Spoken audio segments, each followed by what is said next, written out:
નમસ્કાર, હું છું સ્મિત. આપ જોઈ રહ્યા છો ન્યૂઝ 18 ગુજરાતી. એક મહત્વના સમાચાર સામે આવી રહ્યા છે. કિસાન સંઘની રાજ્ય સરકાર સાથેની બેઠક પૂર્ણ થઈ ગઈ છે. વાવેતરવાળા વિસ્તારમાં તાત્કાલિક 8 કલાક વીજળી અપાશે તો કચ્છ અને બનાસકાંઠામાં આજે 8 કલાક વીજળી અપાઈ. સરકારે કિસાન સંઘને આપ્યું આશ્વાસન. સમગ્ર રાજ્યમાં 8 કલાક વીજળી આપવા સરકારની બાંહેધરી છે. તો આખરે 8 કલાક વીજળી જે ખેડૂતોની માંગ હતી તે પૂરી થતી દેખાઈ રહી છે.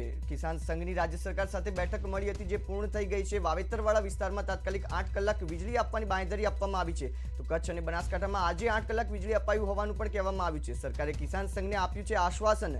સમગ્ર રાજ્યમાં 8 કલાક વીજળી આપવા સરકારે બાંહેધરી આપી છે.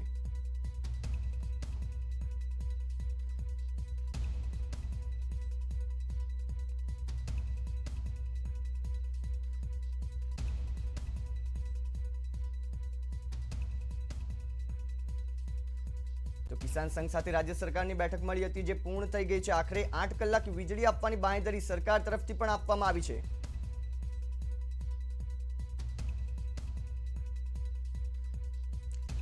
તો અમારી સાથે કિસાન સંઘના આગેવાન શ્યામભાઈ જોડાઈ ગયા છે. શ્યામભાઈ, આખરે જે માંગ હતી તે પૂર્ણ થતી જોવા મળી રહી છે. આવતીકાલથી 8 કલાક વીજળી આપને મળવા જઈ રહી છે. કેવી ખુશી?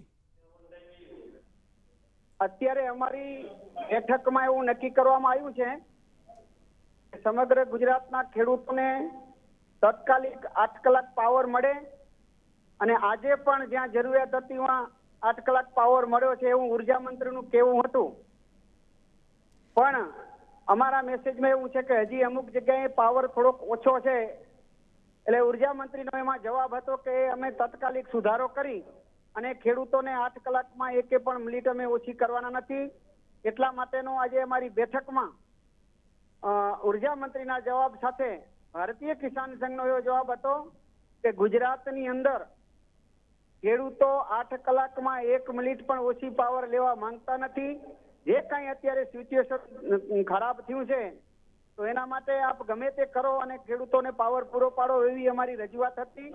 એની સામે એનો પણ એક પોઝિટિવ જવાબ હતો કે અમે હાલમાં જ આના ઉપર કામ કરવા તૈયાર છે અને આજથી જ પણ અમુક વિસ્તારમાં અમે 8 કલાક પાવર પૂરો પાડ્યો છે એવું એમનું કહેવું હતું. સાથે સાથે ભારતીય કિસાન સંઘ ગુજરાત દ્વારા સમગ્ર ગુજરાત રાજ્યની અંદર ખેડૂતોને 3 ટેરિફમાં જે પાવર મળે છે એમાં એચપી ટેરિફ એટલે એચપી ટેરિફ છે એમાં ખેડૂતોને ફાયદો થાય તેમ છે. એટલે ભારતીય કિસાન સંઘની એવી માંગ છે કે ગુજરાત રાજ્યમાંથી જે વીજ મીટર છે એ નાબૂદ થાય અને મરજિયાત ખેડૂતને મીટર જોઈતું હોય તો રાખે. એનું તમને કારણ કહી દઉં કે એમાં બિલિંગમાં મોટું વેરિએશન થાય છે. 100 HP નું એક કનેક્શન ખેડૂતનું હોય તો એમાં એચપી ટેરિફમાં ખેડૂતને 65 થી 63,000 વાર્ષિક બિલ આવે છે. જ્યારે એને 100 HP નું કનેક્શન હોય વાર્ષિક તો એમાં 1 લાખ થી 30,000 સુધીનું બિલિંગ થાય છે. એટલે આ પણ અમારો કાર્યક્રમ અત્યારે ચાલુ છે. સમગ્ર ગુજરાત રાજ્યની અંદર મીટર પ્રથા મરજિયાત થાય એના માટે ભારતીય કિસાન સંઘ દ્વારા ગામ સમિતિ અમારા ત્યાં ઉર્જા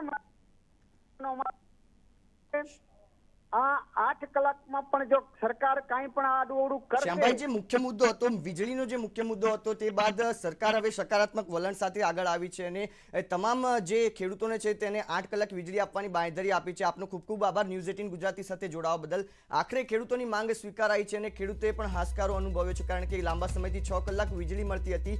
6 કલાક વીજળી આપવાની પણ જાહેરાત કરવામાં આવી હતી. તે બાદ હવે 8 કલાક વીજળી આપવાની જાહેરાત કરાતા ક્યાંક આંદોલનના જે વાવડ ઉભા થયા હતા તે પણ સમય તેવું દેખાય છે.